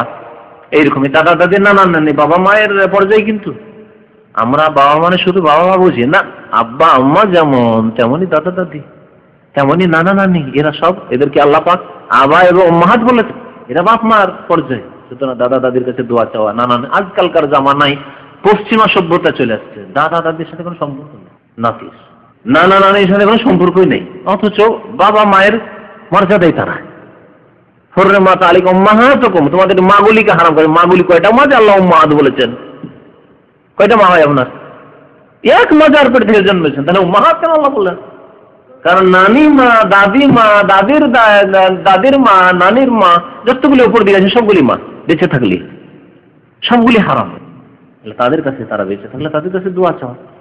যারা সৎ ব্যক্তি, এলমের দিক দিয়ে, আমলের দিক দিয়ে সৎ ব্যক্তি, যে কোনো সিনিয়র হোক জুনিয়র হোক, অনেক সময় আপনার থেকে বয়সে ছোট হলেও দোয়া চাওয়া কোনো দোষ নেই। নবী করিম সাল্লাল্লাহু আলাইহি ওয়াসাল্লাম ওমর রাদিয়াল্লাহু তাআলা বলেছেন আমার জন্য দোয়া করবি। তাহলে এই হচ্ছে তিনটি হচ্ছে শরীয়ত সম্মত সুন্নত তরিকার ওসিলা। আমাদের দেশে এগুলি ওসিলা নেই। ওসিলা আছে হারাম, নাজায়েজ, শিরকের রাস্তার ওসিলা, মৃত ব্যক্তিকে ওসিলা বানানো, মারা গেছে তাকে ওসিলা বানানো, নবীর ওসিলায় আল্লাহ তুমি নবীর ওসিলা আমাকে মাফ করে দাও। নবীর ওসিলা কি মানে? নবীকে ব্যাকিং দিয়ে আল্লাহকে চাপ সৃষ্টি করছেন নাকি? হ্যাঁ, নবী সাল্লাল্লাহু আলাইহি ওয়াসাল্লামের খাতির নবী সাল্লাল্লাহু আলাইহি ওয়াসাল্লামকে আল্লাহ পাক দিবেন, আপনাকে কেন দিবেন? আপনাকে কেন দেন? নবীর খাতির আপনাকে দিবেন। এটা যদি এরকম ধরেন যে আপনার এমপির একটা চিঠি নিয়ে গেছেন, হ্যাঁ, গিয়ে মন্ত্রীকে দিচ্ছেন আপনি, আর মন্ত্রী দেখছে যে যদি এর তলব পুরা না করে দিই তাহলে এই এমপিটা হাত থেকে বেরিয়ে যাবে, আওয়ামী লীগ আছে, বিএনপিতে যোগ দেবে, ভয় আছে, চাপের মুখে আছে। তো এইরকম নাকি? আল্লাহ পাক রব্বুল আলামিনের কাছে চাপ সৃষ্টি করতে চান নবীর নাম দিয়ে, তাহলে এটি যদি বানাতে শিরক কুফর পর্যায়ে পৌঁছে যাবে। লা ইউজাযু শাইউন ফিল আরদি ওয়ালা ফিস সামা, আল্লাহ পাক কারো কাছে নতি স্বীকার করতে হয়, আল্লাহ পাক রব্বুল কাছে কোথাও গিয়ে দুর্বল হয়ে যান না কোনো ক্ষেত্রে। আল্লাহ পাক রব্বুল আলামিন আপনি যদি এরকম মনে করেন তাহলে আপনার ঈমানই হারা হয়ে যাবে। তাহলে নবী সাল্লাল্লাহু আলাইহি ওয়াসাল্লামের ওসিলায় বলার উদ্দেশ্য কি আপনার? আর নবী সাল্লাল্লাহু আলাইহি ওয়াসাল্লাম যদি নবী সাল্লাল্লাহু আলাইহি ওয়াসাল্লাম মর্যাদার কথা বলেন, নবী সাল্লাল্লাহু আলাইহি ওয়াসাল্লাম মর্যাদা তিনি, তার মর্যাদা আছে, তার নেক আমল আছে, তিনি পাবেন, আপনি পর কিসের অধিকার? তবে যদি এই ভাষায় কেউ বলে, এখানে একটা কথা শুনে রাখেন যে আল্লাহ আমি তোমার নবীকে ভালোবাসি, সুতরাং তুমি আমাকে মাফ করে দাও, তাহলে নবীকে ওসিলা বানায় না, নবীর ভালোবাসাকে ওসিলা বানায় না। নবীর ভালোবাসা তার আমল, ওই যে 2 নম্বর যেটা বললাম যে নিজের ঈমান এবং নেক আমলকে ওসিলা বানানো যায়, ওর মধ্যে পড়েছে। আল্লাহ রব্বানা ইন্নানা আমান্না, আল্লাহ ঈমান এনেছি শুধু আল্লাহর উপর, আল্লাহ তোমার নবীর উপর ঈমান এনেছি, তোমার কোরআনের প্রতি ঈমান নিয়ে এসেছি, তোমার আখিরাতের প্রতি ঈমান নিয়ে এসেছি, জান্নাত জাহান্নামের প্রতি ঈমান নিয়ে এসেছি। তাহলে আল্লাহ তোমার নবীর উপর ঈমান নিয়ে এসেছি, এর মাধ্যমে এর ওসিলা তুমি আমার গুনাহ মাফ করে দাও, এই ঈমানের ওসিলায়। তাহলে ঈমানকে ওসিলা বানাইলাম। নবীর জাতকে, ব্যক্তিকে ওসিলা বানানো শরীয়ত সম্মত না, বরং এটা শিরকের চোরা রাস্তা, লুকায়িত রাস্তা। এইরকম পীর ওয়ালিকে অমুক বাবা অমুক পীরের ওসিলায়, জিলানীর ওসিলায়, চিশতির ওসিলায়, এসব যদি বলে তো এগুলি হচ্ছে শিরকের চোরা রাস্তা। এরাই সাধারণত শিরক, কবর মাজার পূজায় লিপ্ত হয়েছে। আর যারা এসব শিরকের রাস্তা থেকে সজাগ, জানে যেগুলো শিরকের রাস্তা, সুতরাং আমরা দূরে আছি, তারা কখনো শিরক বিদআতে যাবে না, কবর মাজার পূজায় লিপ্ত হবে না। আবার মনে রাখবেন যেগুলি জায়েজ করণীয় ওসিলা, আবার ফিরিয়ে দিচ্ছি। প্রথম হচ্ছে আল্লাহর নাম এবং গুণাবলীকে মাধ্যম বানানো, ওসিলা বানানো। আল্লাহ তুমি আলিম, তুমি কাদির, তুমি গাফুর, সুতরাং তুমি আমাকে মাফ করো। তুমি রাহিম, রহমান, তুমি আমার উপর দয়া করো। আল্লাহ তুমি তো আরহামুর রাহিম, তুমি আমার ছেলেটার উপর দয়া করো। আল্লাহ হ্যাঁ, তুমি অত্যন্ত দয়ালু, তোমার নাম রহমান, তোমার নাম রাউফ, আল্লাহ তুমি দয়া করে আমাকে একটা নেক সন্তান দাও। এই আল্লাহর নাম গুণাবলীকে ওসিলা মাধ্যম বানাইলেন। আর একটা হচ্ছে নিজের ঈমান এবং আমলকে ওসিলা বানানো। আরেকটা হচ্ছে সৎ ব্যক্তি জীবিত আছে এবং সামনে আছে অথবা বলার ব্যবস্থা আছে, টেলিফোনের মাধ্যমে বলছেন আমার জন্য দোয়া, আব্বা আমার জন্য দোয়া, 5000 কিলোমিটার দূরে আছে, ওসিলা বানানো জায়েজ না? জায়েজ নাই। কিন্তু টেলিফোনও নেই, মোবাইলও নেই, কর্নিশে গিয়ে সমুদ্রে ডুবছেন, আর ওই সময় চিল্লাচ্ছেন বাবা গো বাঁচাও, বা আল্লাহ আমার বাবার ওসিলায় বাঁচাও, চলবে না? আপনার বাবা শুনছে না, আপনার বাবার ওসিলা দিয়ে আপনি কি বলতে চান আল্লাহ পাক রব্বুল আলামিনকে? হ্যাঁ, মানে যতগুলি নেকি, ওই যে হ্যাঁ সব রাস্তা নেকি পৌঁছানো। আপনাদের চিটাগাং মাহফিলের যে বক্তা সাহেব, তার ভাষা এভাবে বলে যে আমরা যে 5 দিন ধরে তাফসীর কোরআন মাহফিল করলাম, আল্লাহ এই নেকি তোমার নবী পাকের রওজায় পৌঁছে দেন। সব নেকিগুলো চিটাগাং থেকে নিয়ে এবার মদিনায় নবী পাকের রওজায় পৌঁছে দিলেন। তাহলে আপনাদের কাছে কি থাকলো? কিছু থাকলো না, এতিম মিসকিন বেচারা। বিদাতি তরিকা আপনাদের বেশি প্রয়োজন আছে, সুতরাং নেকিগুলো নিজের জন্য রাখেন। আর নবী সাল্লাল্লাহু আলাইহি ওয়াসাল্লামকে নেকি পৌঁছানোর জন্য দরুদ পড়া, প্রত্যেক নামাজে দরুদ পড়তেই হবে। আসসালামু আলাইকা আইয়ুহান নবী আত্তাহিয়াত পড়তেই হবে, নেকি তো পৌঁছাচ্ছেন। তারপর এর আগে আরেকটা কথা বলেছি, প্রত্যেক ইবাদত বন্দেগীর একটা করে ভাগ নবী সাল্লাল্লাহু আলাইহি ওয়াসাল্লাম পাচ্ছেনই। শুধু নামাজ রোজার নাই, যে এখানে এসেছেন, এই রাস্তা দেখিয়েছে কে যে এখানে এসেছেন? হিন্দু আসে না কেন? খ্রিস্টান আসে না কেন? হ্যাঁ, আপনি আসছেন এখানে। সুতরাং এই রাস্তা নবী সাল্লাল্লাহু আলাইহি ওয়াসাল্লাম দেখিয়েছেন আমাদেরকে। সুতরাং আমরা যে এখানে এসে যেটুকু নেকি পাবো সমানভাবে প্রত্যেকের, আমরা প্রত্যেকে যতটা পাবো প্রত্যেকের। এখানে যদি 60 জন 50 জন লোক থাকি তাহলে 60 জনের নেকি একাই নবী সাল্লাল্লাহু আলাইহি ওয়াসাল্লাম পেলেন। কত নেকি তাই নবী সাল্লাল্লাহু আলাইহি ওয়াসাল্লামের খাতে যাচ্ছে। আর তারপরেও আপনার তাফসীর কোরআন মাহফিলে সব পাঠিয়ে দিলেন, কোরআন খানি করলেন, কোরআন খতম করলেন, তারপরে এই কোরআন খতমের নাকি সব রেসানি, সব রেসানি শব্দটি ফার্সি, রেসানি মানে পৌঁছানো, আর সব মানে নেকি, নেকিটা সব পৌঁছেই দিলেন। তো বাকি থাকলো কি? কিছু থাকলো না। এমন কেউ পাগল আছে দুনিয়ার ক্ষেত্রে যে 1000 রিয়াল বেতন পেল, বেতন পাওয়ার পরে সে নিজের বাবা মাকেও পাঠালো না যে বাড়িতে খরচ হবে, আর নিজেও রাখলো না, নিয়ে সে কোনো বন্ধুকে দিয়ে দিল। হ্যাঁ, আছে কি? বন্ধুকে না দেন তো, নবী সাল্লাল্লাহু আলাইহি ওয়াসাল্লামের বংশের যারা আছে করে ওরা কি দেন? দেবেন কেউ? হ্যাঁ, যে হালত যে নেগলি সবগুলি পৌঁছে দিচ্ছে, জানেই না, কিছুই মনে করে না, জানেই না, জাহেল, যে এইভাবে পৌঁছে দিলে সব দিয়ে দিলাম তো আমরা খালি থেকে গেলাম, সর্বহারা হয়ে ইয়াতিম হয়ে কিয়ামতের দিন হাজির হব, এটা বুঝেই নেই। আসল কথা হচ্ছে এটি। হ্যাঁ, এটা সহ নিজের হাতে নেওয়া, দিয়ে দেওয়ার পরে আল্লাহ বলবেন হেবাতে নিয়ে নেওয়া জায়েজ নয়। নবী বলছেন আল আয়েদ ফিল হেবাতে, কেউ দান করে দেওয়ার পরে যদি ফিরে বলে রিটার্ন চাই, যে আপনাকে দিয়েছিলাম ওই যে লুঙ্গিটা দিয়েছিলাম ফিরান দেন, আমাকে দেন, কাল কালবে কুকুরের মতো। হ্যাঁ, ইয়াকি ইউসমা ইয়াউদু ফি কাইহি, কুকুরের বদ স্বভাব আছে, কি করে? খাওয়া দাওয়ার পর বমি করে, বমি করার পর বমিটা আবার ফেলবে না, ও চেটে নেবে। তো যেই ব্যক্তি দান করলে, দান করার পরে যদি বলে যে আমি ফিরিয়ে চাই, তাহলে কাল কালবে বলা হয়েছে, তো এরকম করবে নাকি আবার কিয়ামতের দিন? বলে ফিরিয়ে দেন, দিয়েছিলাম দিয়ে তো ভুল করেছি, তাফসীর কোরআন মাহফিলের সেটা সব নেকিগুলো 5 বছর 10 বছর যা করে পাঠিয়ে দিচ্ছি, এখন তো সর্বহারা, দেন ফিরান। ঠিক আছে? সালাম পৌঁছার কথা বলতে হবে না, এমনি পৌঁছে দেবে। নবী সাল্লাল্লাহু আলাইহি ওয়াসাল্লাম হাদিস আছে, ফেরেশতা ঘুরতে আছে আর এমনিতে সালাম পৌঁছাবে। সুতরাং অন্য দোয়াগুলি করেন, হে আল্লাহ নবী পাকের রোজে আমার সালাম পৌঁছে দেয়, সব বলার দরকার নেই। সাহাবারা এরকম বলতেন না। তো আল্লাহুম্মা ইন্নী আস্তাগফিরুকা বিইলমিকা, হে আল্লাহ তোমার কাছে কল্যাণ তলব করি তোমার ইলমের মাধ্যমে, তোমার ইলমের গুণের মাধ্যমে। ওয়া আস্তাকদিরুকা, তোমার কাছে ক্ষমতা তলব করি, কুদরত, ক্ষমতা তলব করি, ক্ষমতা চাই, বেকুদরাতিকা, তোমার যে ক্ষমতা শক্তির গুণের মাধ্যমে। ওয়া আসআলুকা মিন ফাদলিকাল আযীম, এবং তোমার মহা অনুগ্রহ আমি কামনা করি। ফজল মানে অনুগ্রহ, আযীম মহা অনুগ্রহ কামনা করি। ফাইন্নাকা তাকদিরু, কারণ আপনি সর্বশক্তিমান, তাকদিরু ওয়ালা আকদিরু, আমার কোনো শক্তি নেই। ওয়া তাআলা, এবং আপনি সবকিছুই জানেন। ওয়ালা আলাম, আমি কিছুই জানি না। ইন্নাকা আনতা আল্লামুল গায়ব, আল্লাহ সমস্ত অদৃশ্যের তুমি জ্ঞানী, বরং মহাজ্ঞানী। আল্লাম মুবালাগা, সমস্ত অদৃশ্য সম্পর্কে আপনি মহাজ্ঞানী, আমরা কিছু জানি না। আমার চোখের আড়ে কি আছে, কালকে কি হবে, আমার কাজটা ঠিক হবে না ভুল হবে, কিছু জানি না আল্লাহ। সুতরাং আমাকে তৌফিক দাও ভালো কাজের। আল্লাহুম্মা ইন কুনতা তাআলাম, হে আল্লাহ তুমি যদি জানো, মানে সন্দেহ না, মানে তুমি জানো, আন্না হাযাল আমরা খায়রুল লি, যে এই কাজটি আমার জন্য কল্যাণকর, ফি দীনি, আমার ধর্মীয় ক্ষেত্রে, ওয়া মাশি, আমার পার্থিব জীবনের ক্ষেত্রে, ওয়া আকিবাতে আমরি, আমার পরিণাম, কাজের পরিণামের ক্ষেত্রে, আকিবা মানে পরিণাম। আও কালা আজলে আমরি, বর্ণকারীর সন্দেহ যে আকিবাতে আমরি বলেছেন অথবা বলেছেন আজলে আমরি, মানে বর্তমান, আজল মানে এখন, এক্ষুনি, আমার বর্তমান কাজে, ও আজলিহি, এবং পরবর্তীতে। কারণ অনেক কাজকর্ম আছে হয়তো এখনকার জন্য ঠিক আপাতত, কিন্তু এটা 2-4-10 দিন পরে ঠিক না। একটা খুব সুন্দরী মেয়ে দেখে বিয়ে করলেন, খুব সুন্দরী দেখে বিয়ে করলেন, বুঝতে পারলেন? তার এই সৌন্দর্য লাবণ্য আছে 1-2 বছর, 1-2 বছর।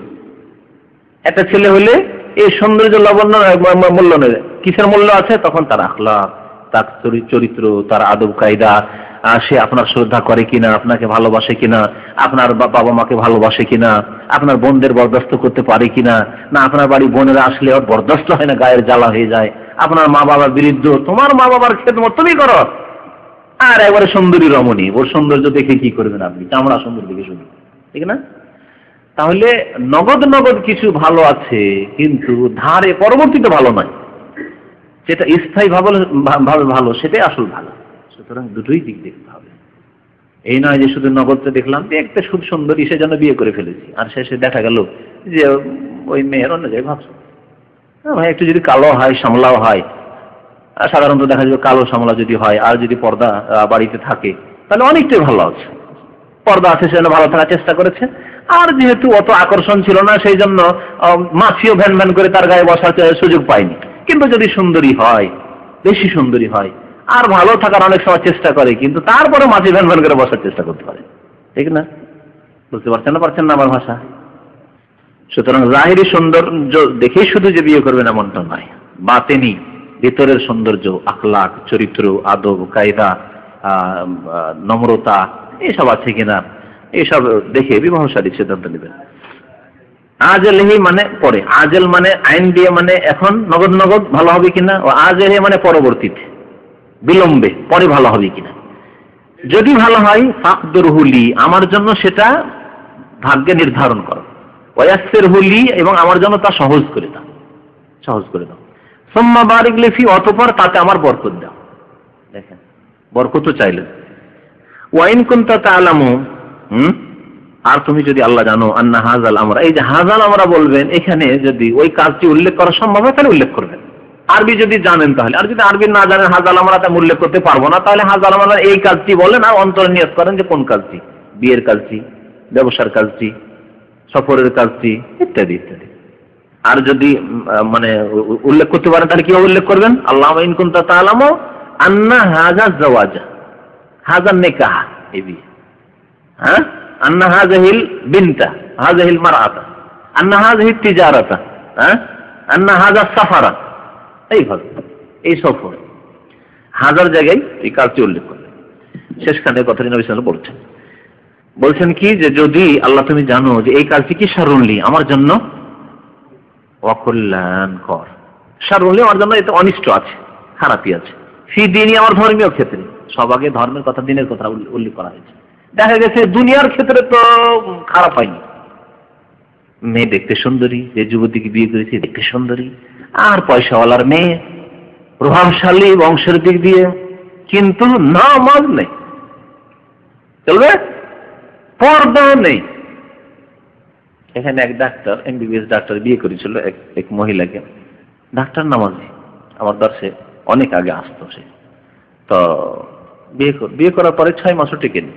বিয়ে করার পরে এ বলছে সৌদি আরবে থাকবো, আমি সৌদি আরবে অনেকদিন আছি, ও বলছে না আমেরিকা যাবো, চলো আমাকে নিয়ে আমেরিকা, না হলে গেলাম। এ আমেরিকা যাবে না, আর ওর স্ত্রী আমেরিকা যাবে, উল্টো।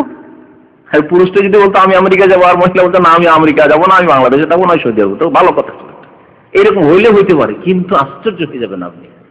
স্বামী থাকতে চাই এমবিবিএস ডাক্তার এখানে সৌদি আরবে, আমি থাকবো, চাকরি করবো, তোমাকে এখানে নিয়ে আসবো, বলছে না আমাকে নিয়ে আমেরিকা চলো, আমার ভাই আমেরিকা আছে, ওখানে আমেরিকা যাবো। তুমি যাবে না? যাবে না, বলছেন আমি আমেরিকা যাবো না। যাবে না, ঠিক আছে, তালাক দাও। তালাক হয়ে গেছে। হয়তো দুনিয়ার দিক থেকে ভালো, কিন্তু দিনের দিক থেকে ভালো নয়, সেজন্য আগে দিনের কথা বলে দোয়া করতে হবে। ওয়াইন কুনতা তা'লামু আন্না হাযাল আমরা শাররুন ফি দীনি, আমার ধর্মীয় ক্ষেত্রে যদি খারাপ হয়, ওয়া মাশি, এবং আমার পার্থিব ক্ষেত্রেও খারাপ, ওয়া আকিবাতে আমরি, আমার কাজের পরিণামের ক্ষেত্রেও খারাপ, অথবা বর্তমান যে আমার কাজের অবস্থা তাতে খারাপ হয়, অথবা ভবিষ্যতে খারাপ হয়, আজালি ফাসরিফু আন্নি, এই কাজকে আমার থেকে ফিরিয়ে দাও, বা এই বিষয়টি আমার থেকে ফিরিয়ে দাও। ওয়াসরিফনি আনহু, এবং সেই কাজ থেকে আমাকে ফিরিয়ে দাও। ওয়াকদুর লি আল খায়রা, আমার জন্য কল্যাণকে, হ্যাঁ, মঙ্গলকে কি করো, নির্ধারিত করো। হাইসু কানা, যেখানেই থাক না কেন, আল্লাহ যেখানে কল্যাণ আছে, যেখানে কল্যাণ আছে। সুম্মা আরদিনি বিহি, অতঃপর আমাকে তা দিয়ে সন্তুষ্ট করে দাও, তা দিয়ে রাজি করে দাও। কাল নবী সাল্লাল্লাহু আলাইহি ওয়াসাল্লাম বলছেন ওয়ায়ুসাম্মি হাজাতাহু, এবং নিজের প্রয়োজনকে উল্লেখ করবে। এখানে ওই হাজাল আমরার কাছে নিজের প্রয়োজন উল্লেখ করবে, যে কি প্রয়োজনে আপনি ইস্তেখারা করছেন, উল্লেখ করবে। আল্লাহ পাক রব্বুল আমাদের যেন কাজে কর্মে বরকত দান করেন, আমাদের যেন পরিণাম ভালো করেন, আমাদের আল্লাহ পাক রব্বুল যেন অনিষ্ট থেকে হেফাজত করেন। আমিন ইয়া রাব্বাল আলামিন। সাল্লাল্লাহু আলাইহি ওয়া সাল্লাম মুহাম্মদ ওয়া আলা আলিহি ওয়া সাহবিহি আজমাইন। 4 রাকাত এক সালামে যদি তাহাজ্জুদ পড়ে জায়েজ আছে, কিন্তু রাতের নামাজ 2 রাকাত করে পড়া আফজাল, উত্তম। 2 রাকাত করে সালাম ফিরেন। সালাতুল লাইলি মাসনা মাসনা 2 সালাম ফিরেন। ফাইজা খাশি আহাদুকুমুস সুবহা, যখন ফজর হওয়ার আশঙ্কা হবে তখন তাড়াতাড়ি ভিতর পড়েন 1 রাকাত। অন্ধকার রুমে নামাজ পড়া যাবে, কোনো অসুবিধা নেই, যদি সাপ বিচ্ছুর আশঙ্কা বেশি না থাকে। এখানে তো আশঙ্কা নেই এই দেশে, কিন্তু আমাদের দেশে বিশেষ করে যদি বর্ষাকাল বা গ্রীষ্মকাল হয়, শীতকালে সাপ টাপ তেমন থাকে না আমাদের দেশে। কিন্তু যদি গরমের সময়গুলি হয় তাহলে আমাদের দেশে সাপ, মানে মশাল্লাতে সাপ বসে থাকে, বিছানায় এসে সাপ বসে থাকে, বুঝতে পেরেছেন? যেখানে সেখানে সাপ আর সাপ। সুতরাং অন্ধকারে এই জন্য যাতে করে আপনার ক্ষতি না হয় নামাজ পড়বে না। বাকি শরীয়তে যায় যাচ্ছে না, বিশেষ অন্ধকারে নামাজ পড়ছে। তখন বলছে কোথায় লাইট ছিল আর বিদ্যুৎ ছিল? মদিনায় নবী সাল্লাল্লাহু অন্ধকারে লাইটের ব্যবস্থা ছিল না, চেরাগ জ্বালাবার ব্যবস্থা ছিল না, অন্ধকারে নামাজ। অল বইউত ইয়াউমাইয লাইসা ফিহা মাসাবিহ। নবী সাল্লাল্লাহু খুঁজছেন যে কোথায় চলে গেলেন নাকি মা আয়েশা রাদিয়াল্লাহু তাআলা আনহা। এক রাতে খুঁজছেন কি ব্যাপার, বিছানা অন্য কোনো বাড়িতে চলে গেলেন নাকি, অন্য কোনো স্ত্রী ঘরে। খুঁজতে খুঁজতে বলছেন যে খুঁজতে ঘরের মধ্যে, তার মানে কিছুই দেখা যায় না, তাহলে হালকা হালকা লাইট ফাইট কিছুই না, একেবারে অন্ধকার। বলছে যে হাত গিয়ে পড়লো নবী সাল্লাল্লাহু আলাইহি ওয়াসাল্লামের কদম মোবারকে, পায়ে পড়লো। ফাইজা রিজলাহু মানসুবাতানি, দেখলাম যে নবী সাল্লাল্লাহু আলাইহি ওয়াসাল্লামের পা গুলি এইভাবে খাড়া করা আছে, মানে সিজদায় পড়ে আছেন নবী সাল্লাল্লাহু আলাইহি ওয়াসাল্লাম। অনেক সময় দেখা যায় যে অন্ধকারে নামাজ পড়লে বেশি খুশু হয়। আলো মানে চেরাগ প্রদীপের ব্যবস্থা ছিল, তেল ছিল না, কি দিয়ে জ্বালানো হয়তো এর আগে একবার বলেছি, চর্বি দিয়ে। হ্যাঁ, আজকাল যেমন মোমবাতি গুলি জ্বলছে না, ওই রকমই চর্বিকে জমিয়ে রেখে চর্বিতে আগুন লাগে না, জ্বলতে থাকবে যতক্ষণ চর্বিটা আছে, জ্বলতে থাকবে। দেখেননি কোনোদিন?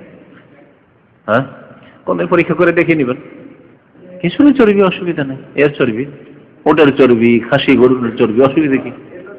যা হবে যেভাবে জ্বালানো, যেভাবে বেশিক্ষণ জ্বালানো যায়। এমনি চর্বিতে আগুন জ্বালালে জ্বলবে কিনা ওটা দেখেন, কিন্তু যদি তাতে ধরেন ফিতা দিয়ে হয় কিনা দেখা যেতে পারে, এমনি জ্বলবে, এমনি চর্বিতে আগুন লাগবে। শুধু জুমার দিনে নবী করিম সাল্লাল্লাহু আলাইহি ওয়াসাল্লাম সালামের উত্তর দেন, এই হাদিস নিয়ে ইখতিলাফ আছে। বেশ কিছু উলামার হাদিস জয়ীফ বলেছেন মুহাদ্দিসিনরা, আর কিছু মুহাদ্দিসরা হাসান বলেছেন। কিন্তু এই বিষয়টি যদি মেনেও না হয় যে সহিহ, মানে হাসান, জয়ীফ নয়, তো পরলৌকিক বিষয়, বারজাখী বিষয়। সুতরাং কেমন ভাবে জবাব দিচ্ছেন? সবসময় তো সালাম আসতেই আছে, তাহলে সবসময় তিনি সালাম বা কত লোকের সালামের জবাব দিবেন একসাথে? এই বিষয়গুলি কল্পনার বাইরে এবং বোঝার বাইরে, বোধগম্য নয়। সুতরাং যদি যারা সহিহ মেনেছে এই বিষয়টিকে, তারা বলবে আমান্না বিহি, আমাদের ঈমান আছে পরলৌকিক বিষয়। আপনি চোখের সামনে যদি কবর খুলে বসে থাকেন, কবরে আযাব হচ্ছে দেখতে পাচ্ছেন? যে কবরে আযাব হচ্ছে দেখতে পাচ্ছেন না? অথবা নেক মানুষ আছে কবরে, জান্নাতের পোশাক পরানো আছে দেখতে পাচ্ছেন? কিছু দেখতে পান না, অথচ হাদিস আছে। বিশ্বাস করেন না করেন না? এখন মুসলিম ভাষা বিশ্বাস করেন। ইফরাশু মিনাল জান্নাতি ওয়ালবিসু মিনাল জান্নাতি ওয়াফতাহু বাবান ইলাল জান্নাহ, জান্নাতের দরজা খোলা আছে কবরে, দেখতে পাচ্ছেন নাকি? কিছু দেখতে পান না, কবর ভুসড়ে পড়ে আছে, কবর ভুসড়ে গেছে। হাদিস আছে জান্নাতের দরজা খোলা আছে, জান্নাতে বিছানা বিছিয়ে দাও, জান্নাতের লেবাস পরিয়ে দাও।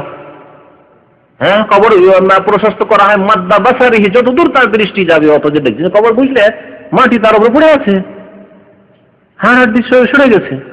কিন্তু সব ঈমান আপনার আছে এগুলি, একজন মুমিন মুসলিম হিসাবে যখন এগুলি ঈমান রাখছেন, এগুলি বারজাখী বিষয়, পরকালের বিষয়, মতের পরই পরকালের বিষয়, ঠিক তেমনি নবী সাল্লাল্লাহু আলাইহি ওয়াসাল্লামের উপর সালাম পেশ করা হয়, জবাব, প্রথম কথা ফেরেশতারা পৌঁছান, জবাব দেন। এই বিষয়টি ইখতিলাফ বিষয়, সহিহ নয়, অথবা যদি সহিহ হয় তাহলে বলবেন যে পরকালের বিষয়। যেমন কবর আযাব, কবরের নিয়ামত আমরা বুঝতে পারছি না, উপলব্ধি করা যায় না, ওয়ালাকিন লা তাশউরুন, সেই রকম এই বিষয়টি ওয়ালাকিন লা তাশউরুন। এই ব্যাপারে বেশি বাড়াবাড়ি না করে যতটা হাদিস আছে ততটার প্রতি ঈমান বিশ্বাস করা যথেষ্ট। ইস্তিখারার দোয়া কোথায় পড়বে? হ্যাঁ, এটা একটা বিষয়, এটা কাজের প্রশ্ন। ইস্তিখারার দোয়া এখানে হাদিসে আসেন, এসে কোথায় পড়বে? ফালিয়ার কারাকা 2 রাকাত নামাজ পড়বে, তারপরে বলবে বলা হয়েছে। এখন তারপরে থেকে কিছু ওলামারা বলেছেন যে সালাম ফেরার পরে দোয়া করবে, ঠিক আছে? নফল নামাজ সালাম ফেরার পরে পড়বে, এটা একটা ক্ষেত্র। আর একটা হচ্ছে আত্তাহিয়াত পড়েন, আল্লাহুম্মা সাল্লি আলা মুহাম্মাদ দরুদ ইব্রাহিম পড়েন, তারপরে সালামের আগে পড়েন ওই জায়গাতে, কারণ এই জায়গায় দোয়া কবুল হয়, দ্বিতীয় জায়গা। এই দুটো স্থান। আর যদি কেউ দোয়া মাসরা যে জায়গাতে পড়ে, এটাও দোয়া মাসরা, কিন্তু আমাদের দেশি তরিকা বললাম যে দোয়া মাসরা। হ্যাঁ, আমাদের দেশের মানুষরা বুঝবে না যতক্ষণ পর্যন্ত দোয়া মাসরা, আর তাও আল্লাহ জালাম তরফসি আর একটা দোয়াকে একবার ছেড়েই দিয়েছে, বরং আরো দোয়া আছে, বেশ কিছু দোয়া আছে। তো দুরূদ ইব্রাহিমের পরে পড়বে, সালামের আগে পড়বে। আর তৃতীয় ক্ষেত্র, যদি সেজদায় লম্বা করে সেজদা করে সেজদায় পড়ে, ভালো কথা, সেজদায় দোয়া কবুল হওয়ার হাদিস আছে, সেজদায় পড়বে। আমি ব্যক্তিগত এই তিনটের উপরে আমল করি। সেজদায় তো পড়লাম, আবার সালাম ফেরার আগেখানে পড়লাম, আবার সালাম ফেরার পরে যদি সময় হয়ে গেল, অসুবিধা নেই, তাড়াতাড়ি নেই, তাহলে তারপরেও দোয়া করলাম, লা হারাজা ইনশাআল্লাহ, কোনো অসুবিধা নেই। হ্যাঁ, বিশেষ কোন সূরা নামাজে পড়ার জন্য না, সূরা ফাতিহার পর যে কোনো সূরা পড়তে পারে, আলাদা মিন গায়রিল ফরিযা বলা হয়। সুন্নাত রাতে বা 12 রাকাত বা 10 রাকাত সুন্নাত রাতে বা আছে, ওই দিয়ে সারিয়েন না। ফরজ ছাড়া নফল নামাজ পড়েন, সুন্নাত মানে সুন্নাতুল ইস্তিখারা পড়েন 2 রাকাত নামাজ। তবে কখনো যদি সময় অল্প থাকে, আপনি সুন্নাতও তো কম করা যায়, তাহলে কম করা যায়। এক কথায় আলাদা করে যে 2 রাকাত নামাজ পড়ে তো ভালো, নামাজ পড়েন, নামাজ পড়ে দোয়া করেন।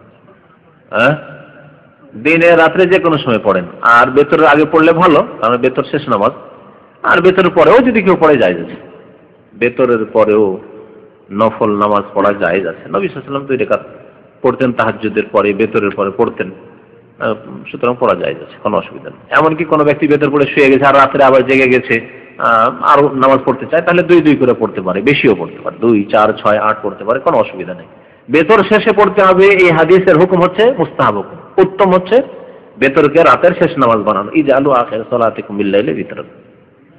8-এর পরে আরো বেশি নামাজ কেন? না, 8-এর সুন্নত তরিকা উত্তম হচ্ছে যে নবী সাল্লাল্লাহু আলাইহি ওয়াসাল্লাম যেহেতু 11 বেশি পড়েননি, আর একটি হাদিস শুধু 13 আছে, তো তারপরও 13 সম্পর্কে বলা হয়েছে যে ওইটা ফজর নামাজের সুন্নতকে নিয়ে, অথবা যে বৈশে 2 রাকাত পড়েছেন ওটাকে নিয়ে, এরকম হইতে পারে। তাহলে 11 রাকাত চলে এসছে। আচ্ছা, তাহলে এখনই চলে এসছে সব।